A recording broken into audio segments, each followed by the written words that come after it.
What are we going to talk about next?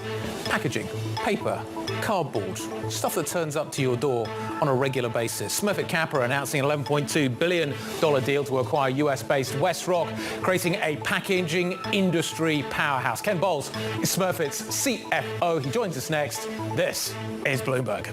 So shares of the Irish paper and packaging product maker Smurfit Kappa are plunging.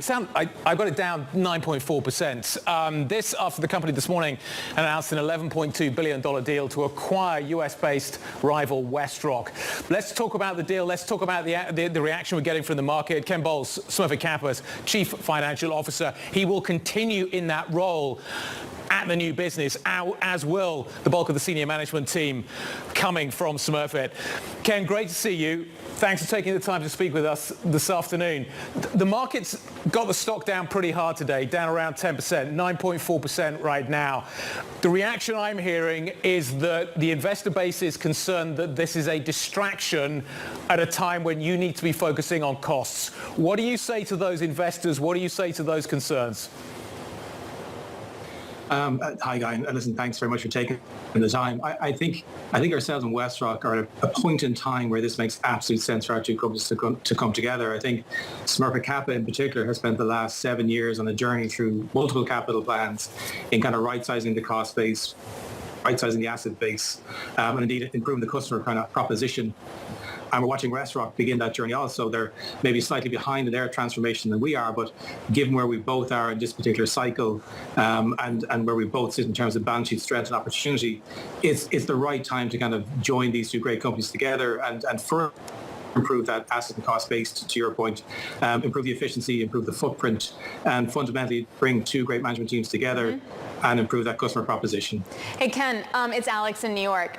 So congrats. Are you overpaying? No, Alex, in short, I think when you look at this on a relative multiple basis, ourselves and WestRock are trading just around 7 times, which is well below any kind of precedent trading multiples for deals of this scale in this sector. I think generally in the last few years, we've seen deals of this size go for 10, 11, 12 times. We're trading basically at 7 times equal, which makes absolute sense to us. I think, sometimes when you look at the premium on its own, it's kind of a point in time or day in time, but the reality is that, both sets of shareholders get to kind of participate in a much bigger scaled organization, but at the same multiple. Ken, why WestRock? Did you look at anything else? Listen, paper packaging is a relative village, and we all know each other well. But I think in WestRock, we see an organization that's culturally aligned to the way we speak, very market focused, very focused on innovation, very focused on sustainability, which ourselves and Smurfit Kappa are leaders in. I think also, if you looked at our portfolio, Guy, the big gap was North America, and the opportunities that come from ourselves and WestRock being able to cross-sell in each other's markets now where we don't have overlap is incredible. So we did look around, but WestRock, from a cultural fit, a people fit, a geographic fit, made the most sense. Is this a play on the U.S., Ken?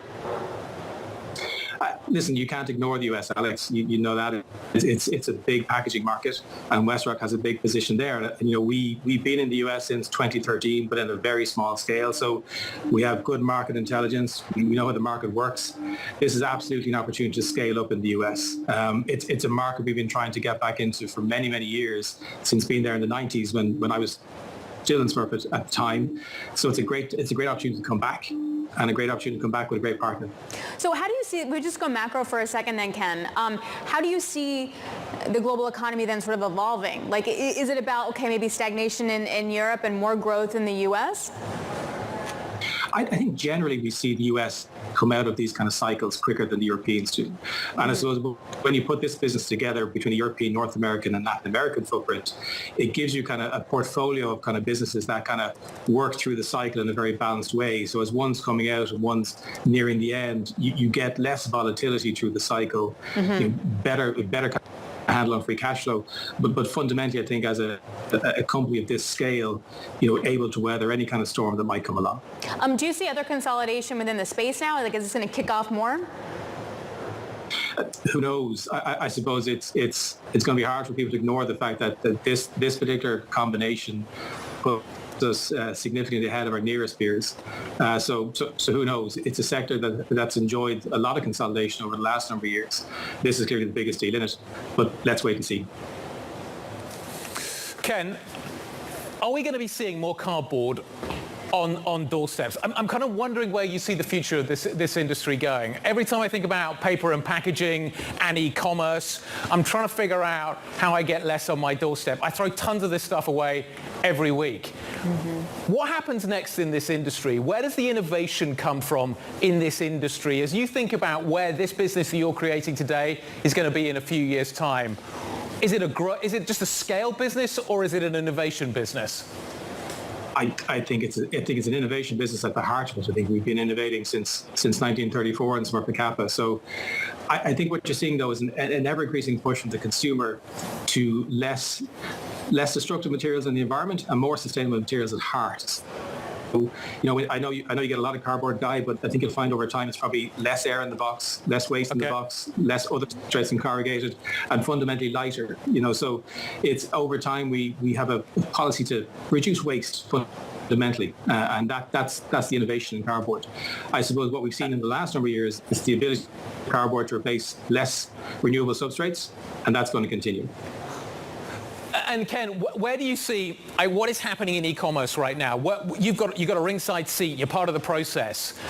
What is happening there? Where are we in the economic cycle? We're all trying to understand whether the US economy is rolling over, whether the European economy is rolling over, what's happening around the world. What insight can you give us in providing the packaging that we all get our stuff delivered in at the moment as to what volumes look like? I know we're near the cycle bottom at the moment. Do you see it picking up? Is that consumer driven? What is going on? I think we're beginning to see it, Guy. I think what we've seen in the first 6 months of this year is certainly an element of destocking, which we think is largely done, if not all done. I think we've also seen people prioritize, travel, leisure, services over durable goods, particularly in the kind of post-COVID world. E-commerce has been a kind of constant underpin to that kind of volume growth demand. More mature markets in the Americas, clearly more North American than Latin, and Europe's still growing. I think what you're going to see in e-commerce in the years to come, though, is a kind of broadening out of the value proposition. So less brown box, more high-end, more returnable, more customer-focused and driven. That idea that the customer wants a personalized brand experience in e-commerce just as much as the retail environment. And that's still a very small part of those volumes. So I think the opportunity around that still remains quite large. I don't know, I'm still getting a box like this big for something that actually is this small. It's not from Smurfit Kappa, Alix. This is true. Agreed. Hey, Ken, talk to me about when you wind up merging in terms of how you're going to be looking at the labor force, in terms of how much synergy there, and are you at all tempted to kind of hold on to labor because we don't know what any kind of real bounce back is going to be within Europe and the U.S.? I think the competition in the labour market globally is seriously hot, and we recognise the talent that exists in the WestRock team. And I suppose the beauty at the outset transaction, it's largely a very big bolt-on transaction. So that sort of doesn't even enter the equation for most of the businesses we run here. But I think it's about retaining talent in this environment than letting talent go, Alix. Do you think you're going to have any regulatory issues with the deal? There are areas where you're going to have a pretty big footprint. Are you going to have to offload anything, do you think, Ken, to make the regulators happy? Somebody flagged to me earlier that maybe Mexico could be a problem, maybe some other markets as well. No, we have relatively limited overlap in most of the countries in which we operate and don't necessarily have competing products. Mexico is a country where we both have a reasonable presence, but we don't currently see any issues from a regulatory perspective. Ken, look, it was so good to catch up with you. Really interesting. Ken Bowles, Smurfit Kappa Chief Financial Officer.